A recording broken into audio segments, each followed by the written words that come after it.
Om Namah Shivaya. So, with the grace of God, we'll explore shoulders today. Shoulders are a real tricky thing.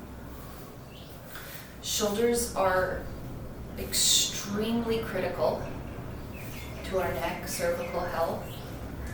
Shoulders directly connect us to the thoracic support system. Are we lifting? Are we collapsing? The strength of the shoulders is very much associated, of course, with the strength of your pelvic floor. When our lumbar spine is in an alignment with our thoracic spine, there's a tremendous balance and support between the two. Their relationship is vital. This lifting, this pulling, it's a balancing act. And all the while we have here the part of the body that has no bone structure. It's just muscles supporting these internal organs. And so this pulling in, strengthening, is then a further balance to this dip in the spine. This abdominal cavity is required to expand and contract in all different ways. It needs that flexibility.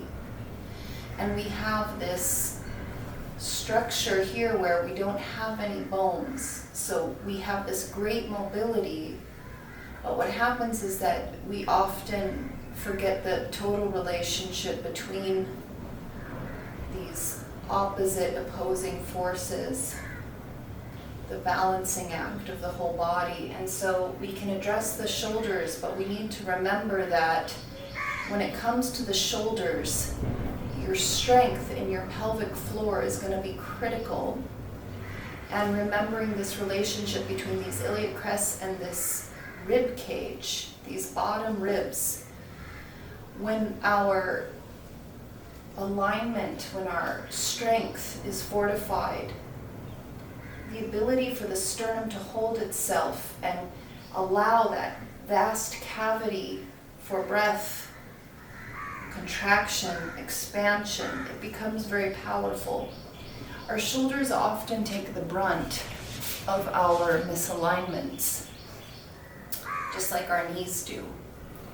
Shoulders and knees tend to be the most complained apart joints in the body, and we have a lot of issues around our knowledge of how they're supposed to be used.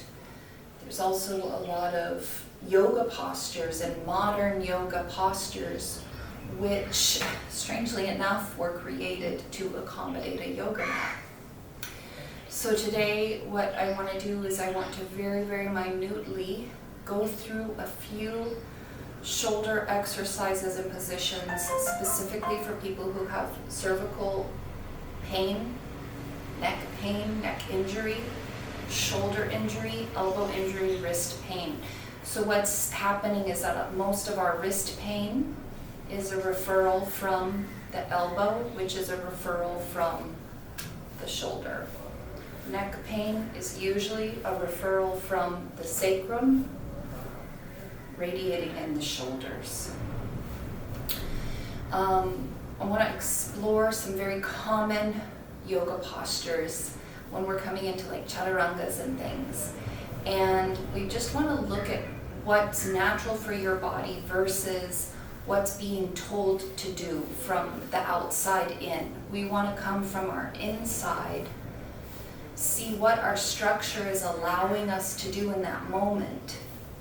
We want to recognize the goal, of course, is that full mobility, the ability to move the body in all the ways it can, but we want to know what are the small, tiny muscles that connect the joints to those larger muscles and allow for that mobility in a safe, pain-free way so that we can get stronger and stronger from the inside out without limiting ourselves to, little minute, micro exercises. We want to be able to go beyond micro exercises into full extensions, but to get there we do want to have a relationship with micro muscles. And we want to see how they're connecting in the joints, and we want to see how our joints are rotating inward and outward, how the shoulder strength correlates to the neck. So it's going to be a deep meditation, and hopefully it will reveal to you in your relationship with this particular structural anatomy what your level is at, what you need to do to start building strength in a safe, pain-free way that will allow you to function healthy and happily for years and years to come. Okay? So that's our little introduction speech.